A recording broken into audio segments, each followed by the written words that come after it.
Eu vou passar imediatamente a palavra ao Diego Henrique, auditor de controle externo do Tribunal de Contas, para suas considerações. Obrigado, conselheiro. Boa tarde a todos e a todas aqui presentes. Eu gostaria de saudar, temos aqui prefeitos, secretários municipais, gestores de RPPS, colegas auditores de controle externo, servidores do tribunal, muita gente qualificada. Gostaria de saudar também os debatedores, parabenizar pela coragem de estar aqui hoje debatendo um tema tão importante e também saudar todos aqueles que estão nos acompanhando no YouTube. Temos gestores de vários regimes próprios do nosso Estado acompanhando remotamente, mas também temos um público muito qualificado de auditores de outros tribunais de contas. Temos até auditores, conselheiros substitutos, tá, conselheiro? Inclusive o Sarquis, lá de São Paulo, o TCE de São Paulo está acompanhando. É um público muito qualificado. Esse debate, eu acho que vai ter bons frutos aí daqui para frente. Antes de iniciar a minha apresentação, eu quero parabenizar o Tribunal de Contas do Estado do Espírito Santo pela iniciativa de realização da audiência pública. Saúdo os conselheiros e auditores deste tribunal, em especial na pessoa do relator do processo que deu origem ao debate que estamos realizando aqui hoje, o conselheiro Carlos Hanna. E aproveitando a oportunidade de termos um público tão seleto, tanto presencialmente, mas também acompanhando via YouTube, eu me sinto na obrigação de fazer alguns reconhecimentos. A realização dessa audiência pública, por si só, traduz o compromisso do Tribunal de Contas do Estado do Espírito Santo com o assunto Previdência. Esse evento inaugura uma nova etapa no controle dos regimes próprios de previdência social, não só no Estado do Espírito Santo, mas também no Brasil. Tenho certeza que os debates aqui hoje balizarão a atuação de outros tribunais, do Ministério da Previdência Social e também da própria gestão dos regimes próprios. Quero reconhecer o compromisso dessa Corte de Contas com o tema. Temos a honra de termos em nossos quadros um membro e futuro presidente do nosso tribunal, Domingos Taufner, o conselheiro previdenciário, referência nacional no assunto.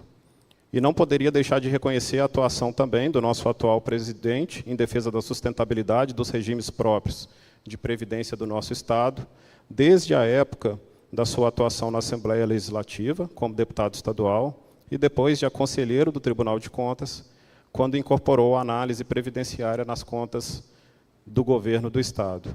Um entusiasta do tema. Mas eu gostaria de exaltar uma atuação específica. Em 2023, esse tribunal realizou aquele que talvez seja o melhor trabalho de orientação e educação previdenciária já realizado pelos tribunais de contas do país. Em visitas a municípios, a área técnica, juntamente com o nosso presidente, apresentou um diagnóstico da situação da previdência local a prefeitos, vereadores, secretários, gestores de RPPS, agentes públicos, sindicatos de servidores, apontando possíveis caminhos. De fato, já estamos colhendo e iremos colher bons frutos nos próximos anos dessa atuação. Quero ressaltar a atuação dos demais conselheiros, que sempre estiveram sensíveis ao tema.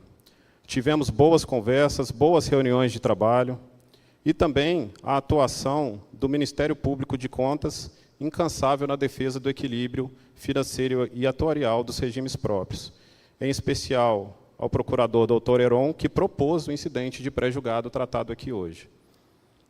Quero enaltecer a visão desse tribunal quando, em 2016, criou o setor especializado em fiscalização dos regimes próprios de previdência social. Desde então, com a nossa atual secretária-geral de controle externo e uma das maiores especialistas do tema no país, Simone Velten, à frente do setor, nos tornamos referência nacional em um tema muito relevante que está diretamente relacionado com o debate aqui hoje, o impacto da Previdência na gestão fiscal do ente.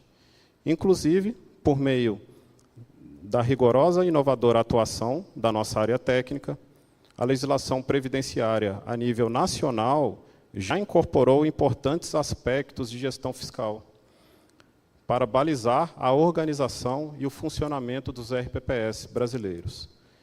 E esperamos que esse debate de alto nível possa promover o consenso que o nosso tribunal precisa para tomar a melhor decisão em defesa do equilíbrio financeiro e atuarial dos nossos regimes próprios de previdência.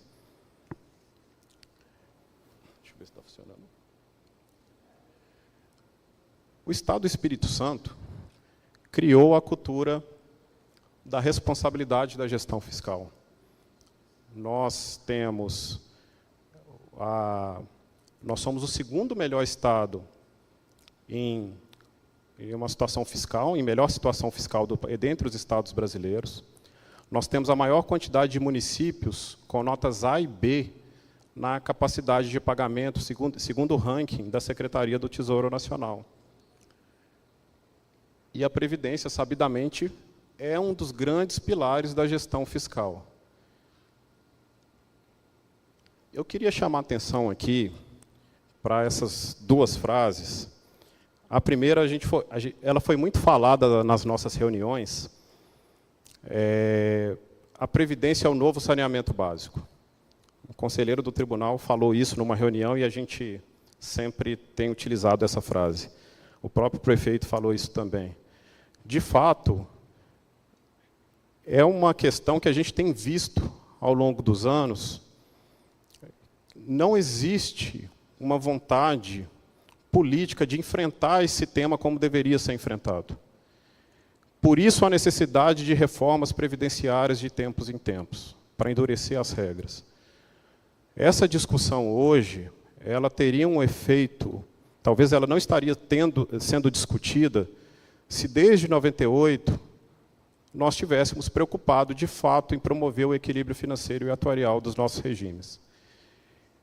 E eu queria chamar a atenção também para essa outra frase, conjunto de frases, que foi dita pelo conselheiro César Miola, presidente da Tricom, num evento, no 4º seminário de regimes próprios de previdência social, que foi realizado esse ano no Tribunal de Contas do Estado do Rio de Janeiro. Ele chama a atenção sobre as tentações que o regime próprio de previdência sofre. Quando entra o gestor e depara com um montante de recursos ali aplicados, e, ao mesmo tempo, de um outro lado, uma necessidade de repasse, né? Então, ele fala que isso é tentador para o gestor. E, ao mesmo tempo, ele ressalta, né, que essa análise, essa fiscalização, não é apenas de natureza atuarial estrito sensu, mas é uma análise econômica, uma análise fiscal, e ele até coloca a fiscalização dos regimes próprios como um dos maiores desafios dos órgãos de controle no país hoje. E, de fato, ele está certo. E essas frases, elas vão muito ao encontro, até tem uma teoria, né, econômica muito estudada, que é a teoria da escolha pública. Ela fala isso. Muitas vezes, os gestores, os agentes públicos, são levados a uma série de interesses que nem sempre é o interesse público. E a gente vê isso nitidamente na Previdência. A Previdência, convenhamos, é um dinheiro que você coloca ali, e eu vou usar mais uma expressão que o conselheiro César Miola falou nessa apresentação. Ele fez uma análise muito interessante. Ele falou, quem planta tâmaras não colhe tâmaras. Ou seja, ela tem um ciclo de vida muito longo. Então, são as próximas gerações que colhem. E a Previdência é muito parecido. A gente coloca um dinheirinho aqui hoje para as próximas gerações serem beneficiadas. Então, isso tem tudo a ver com o assunto que estamos discutindo aqui hoje. Mas a gente tem que lembrar o seguinte, não é? Em razão de tantos interesses difusos hoje, nós somos Tribunal de Contas, que é um órgão de Estado permanente, necessário para o controle da administração pública. Os nossos entendimentos e as nossas decisões, elas são preponderantes para a manutenção do equilíbrio das contas. E o Tribunal de Contas é o grande guardião da Lei de Responsabilidade Fiscal. Os gestores públicos têm que tomar uma série de decisões no dia a dia, mas o grande guardião da LRF é o Tribunal de Contas. E aí eu quero chamar a atenção para algumas questões. Essa legislação infralegal que regulamenta as normas de organização e funcionamento dos regimes próprios, inclusive de atuária, ela não pode aplicar regras de lei de responsabilidade fiscal. É uma lei complementar federal, né? Há uma necessidade de equacionar minimamente recursos para equacionar o déficit atuarial. E o próprio equacionamento do déficit atuarial é exigido pela portaria 1467. É uma obrigação, não é uma boa prática. É um mandamento constitucional, está lá no artigo 40 da Constituição, foi trazido pela Emenda Constitucional número 20 de 98, e desde então, em todas as reformas, a exigência de equilíbrio financeiro e atuarial, ela permanece. Isso não mudou. Isso também está na própria Lei de Responsabilidade Fiscal. E eu queria chamar a atenção também para uma análise que foi feita pelos colegas lá do TCE do Rio de Janeiro, que inclusive estão acompanhando, um abraço para todos vocês. Esse termo, equilíbrio financeiro, de curto prazo, né, que a gente está falando tanto, ele aparece 47 vezes na norma previdenciária. 47 vezes. Só que em apenas uma não está acompanhada do equilíbrio atuarial. Ou seja, ela aparece em 47 oportunidades, e em 46 ela trata de equilíbrio financeiro e atuarial, ou seja, equilíbrio de longo prazo. Há uma necessidade de garantir equilíbrio de curto prazo, mas também de longo prazo. E a única vez em que ela não aparece vinculada ao termo atuarial é justamente no conceito de equilíbrio financeiro da norma. É uma parte conceitual, que não é uma regra, é um conceito. E, deixando claro também, que a Emenda Constitucional número 103 exige que esse equilíbrio financeiro e atuarial do RPPS deve ser demonstrado não apenas por meio de fluxo atuarial de receitas e despesas, mas também por meio da comparação entre ativos e os passivos, que devem evidenciar solvência e a liquidez do plano. Ou seja, não é só uma questão de fluxo, mas também de demonstração de solvência e liquidez por meio da comparação de ativos, ou seja, os recursos disponíveis e as obrigações assumidas pelo regime próprio de previdência. Quem quiser está ali. Esse é o artigo lá que está na última reforma da Previdência. E nessa comparação, e aí, por enquanto, né, a gente vai falando algumas questões, mas eu sempre gosto de trazer alguns dados para exemplificar e para trazer uma discussão um pouco mais concreta. Quando a gente faz essa comparação entre ativos e passivos, né, ou seja, analisando aqueles recursos que já estão disponíveis nos regimes próprios de previdência social, com as obrigações que eles assumiram, a gente tem uma situação, em 31 de dezembro de 2022, segundo o nosso painel de controle, daqueles 7 RPPS que o Miguel apresentou aqui mais cedo, na primeira apresentação, que foram aqueles em que a gente identificou a insuficiência financeira. Segundo o nosso painel de controle, esses 7 RPPS hoje, em média, eles têm 21 centavos para cada real de dívida, né, de obrigação assumida junto ao plano de benefícios. A gente tem Dores do Rio Preto, entre aspas, numa melhor situação, com 38 centavos, mas a gente tem municípios como Serra, que tem 12 centavos, Alegre, 9 centavos, Barra de São Francisco, 7 centavos. E isso chama a atenção, porque a gente tem 26 anos de exigência de equilíbrio financeiro e atuarial, que foi trazido lá na emenda, 25 anos, né, da Emenda Constitucional número 20 de 98. E a gente está vendo alguns regimes próprios uma dificuldade muito grande de se capitalizar.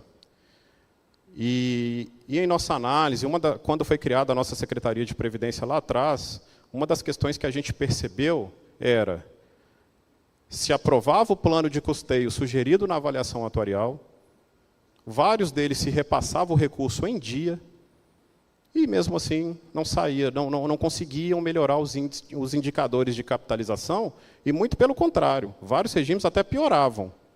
Então, a gente falou, o que está acontecendo?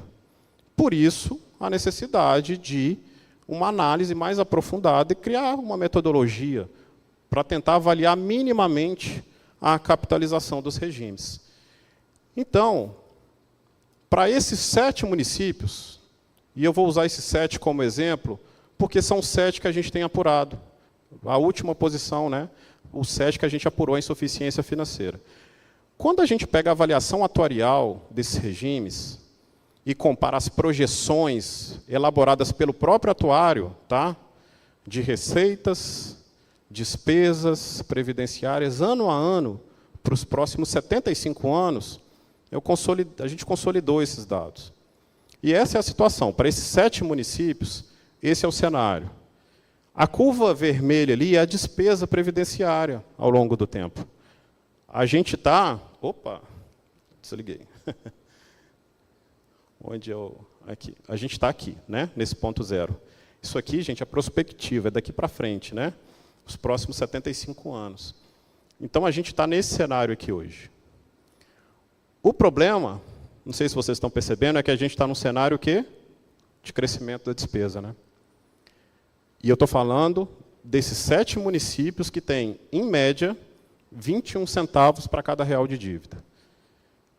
A gente está num cenário de um crescimento importante da despesa. Essa linha azul seria a receita calculada pelo atuário ano a ano. É a receita previdenciária. A gente está vendo uma insuficiência financeira para esses regimes ao longo da maior parte do tempo. E aí eu pergunto, quando vai capitalizar nesse cenário? E olha o risco que isso é para as contas públicas, para as futuras gerações. E eu quero chamar atenção para esse período ali, que é o início da década de 30 e depois o início da queda da despesa, que seria o início da década de 40. Será que esses municípios estarão preparados para enfrentar? E outra coisa, a despesa nesse período, de hoje até lá, a projeção do próprio atuário, dos próprios atuários, para esses municípios, é a despesa crescer 38%, até o pico da despesa. Então, a gente vai ter um período nos próximos anos de crescimento importante da despesa previdenciária, ano após ano, sem uma expectativa de melhoria dos índices de capitalização, e, pelo contrário, né, consumindo recursos ano após ano.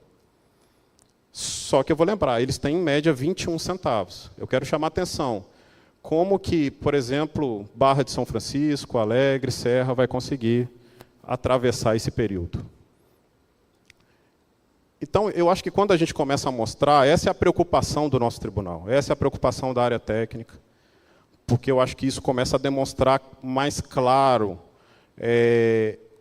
o real efeito dessa discussão que a gente está tendo aqui hoje. Independente de posição legal, jurídica, eu acho que a gente está falando de uma coisa muito mais séria aqui. É um município não ter sequer uma capacidade no futuro, alguns municípios, de não conseguirem pagar folha. A gente já teve estados que passaram por isso. Acredito que todos vocês saibam, né? Minas Gerais, Rio de Janeiro, Rio Grande do Sul. 3 dos maiores estados mais ricos do Brasil tiveram problemas. Eu sou mineiro. A minha mãe, ela é servidora pública estadual, professora. Ela teve salário atrasado, recebeu parcelado, recebeu uma parte do salário. A gente não quer que essa situação chegue nos nossos municípios. E quais seriam os efeitos fiscais nesse caso? Há um risco real de alguns municípios adotarem um regime financeiro, ou seja, necessitar de aportes do Tesouro na veia para pagar folha. E aí tem 2 problemas aí. O primeiro é de ordem constitucional, que a Constituição não permite isso. Segundo, a gente está falando de uma situação que vai ter impactos fiscais diretos para aquele ente. O prefeito falou muito aqui, realmente, da necessidade de repassar recursos para a Previdência, de atingir equilíbrio, da dificuldade que é. Mas eu acredito, prefeito, que a dificuldade maior vai ser aqui, nesse período. E a gente tem esse pequeno tempo aqui para conseguir minimamente uma capitalização para esses regimes. E o reloginho está andando. E, além disso, a gente tem também um impacto direto nos limites legais da despesa com pessoal. A partir do momento que o ente tem que arcar com recursos do Tesouro para pagar a folha de inativos e pensionistas, a despesa com pessoal vai explodir, porque a gente viu que a despesa está crescendo nos próximos anos, e isso vai ter um impacto direto na despesa, nos limites da despesa com pessoal, porque a lei de responsabilidade fiscal não permite dedução da despesa com inativos e pensionistas quando ela é paga com recursos do Tesouro. Isso é vedado, tá? E, além disso, o impacto direto aqui, olha, na capacidade de pagamento dos municípios que eu falei. O nosso estado é referência hoje a nível nacional, mas pode haver uma perda aqui nessa capacidade de pagamento. E qual é a fotografia hoje, né, o cenário fiscal dos municípios? E isso aqui são dados de setembro, tá? 2023, bem recentes, de acordo com dados do nosso painel de controle. Estão disponíveis para toda a sociedade. Os 3 poderes executivos municipais que estão acima do limite legal da despesa com pessoal possuem regime próprio de previdência. Dos 14 poderes executivos acima do limite de alerta, 10 possuem RPPS, 70%. E 8 municípios com RPPS estão atualmente com nota C no indicador de capacidade de pagamento, segundo a metodologia da STN. E esse aqui é uma inovação do nosso painel, né? O conselheiro Domingos Taufner, futuro presidente, mais cedo falou aqui hoje. É um dado que a gente está trazendo mensalmente a atualização da capacidade de pagamento. Eu sugiro a todos que verifiquem. E, no caso concreto, há um receio, então, que essa decisão proferida pelo tribunal ela possa levar a um efeito indesejado para os municípios que têm feito o dever de casa. Como a gente tem falado, essa é uma situação que atualmente não se aplica a todos os municípios. O último levantamento seriam esses 7 municípios. A gente espera, a gente vê ao mesmo tempo vários outros municípios conseguindo melhorar os seus índices de capitalização de forma importante, de forma expressiva. E aí a gente tem alguns exemplos, inclusive aqui, prefeito, João Neiva.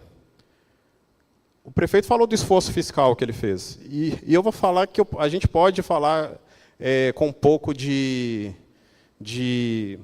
conhecimento de causa, tá? A situação de João Neiva, prefeito. O senhor sabe, a gente já fez várias reuniões. Eu lembro uma reunião que o senhor estava, o seu secretário de Finanças, eu lembro que o seu secretário até de Finanças falou, poxa, mas boa parte do nosso orçamento está comprometido com a Previdência. Sim, mas o efeito foi esse aqui. João Neiva tinha 4 centavos para cada real de dívida. Eu vou repetir, 4 centavos. Saiu para 33 centavos no período de 3 anos. Então, o esforço foi recompensado. E aqui, parece que ele parou no tempo, né? Não, eles continuam conseguindo uma capitalização.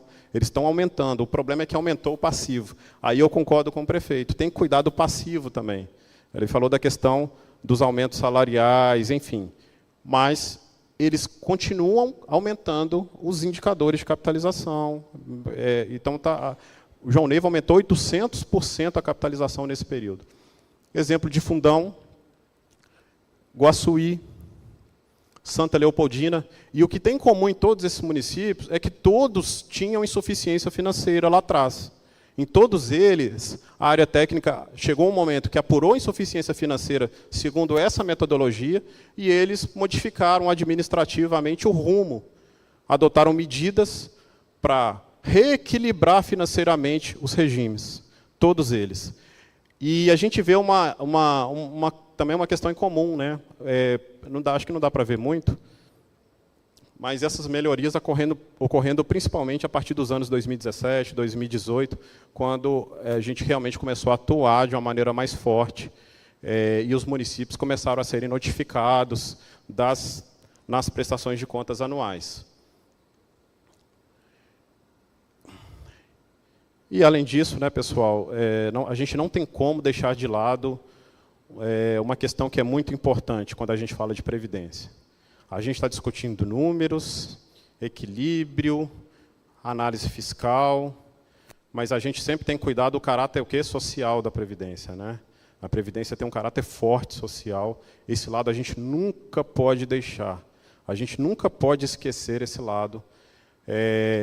E o que a gente vê é que em vários municípios, até no seio de várias famílias, né, geralmente ali aquela renda da aposentadoria ou aquela pensão é que garante é a única renda formal, muitas vezes, que toda uma família tem. E em vários municípios do estado, a gente tem essa situação. A administração pública, ou seja, as prefeituras, poder público, a Câmara, ela é a maior empregadora, ou uma das maiores empregadoras, ou a maior geradora de riqueza. Então, se acontecer uma situação de um município no futuro passar por um problema, uma situação em que houver uma queda na sua receita corrente líquida, ou acontecer algum problema de atraso salarial, pelo aumento expressivo da despesa previdenciária, e aí não conseguir reequilibrar a folha, e houver necessidade de atrasos, enfim, a gente pode ter isso aqui, né? O impacto em toda a economia local. A gente vai falar realmente, a Simone até gosta muito de usar esse termo, né? Criação de bolsões de pobreza locais em algumas regiões do estado, e a gente quer evitar isso o máximo possível, tá? Pois bem, eu queria, só para encerrar,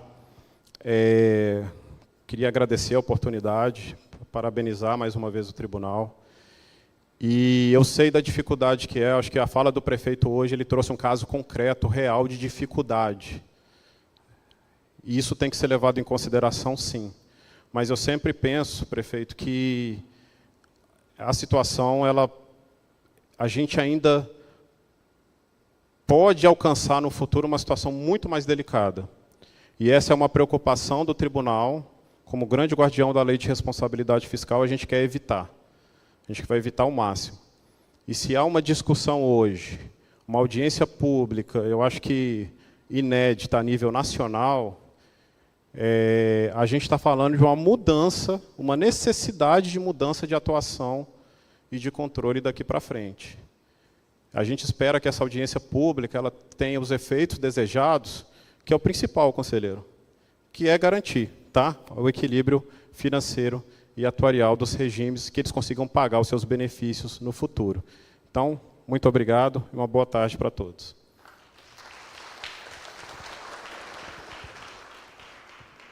Muito bem, agradecemos a exposição de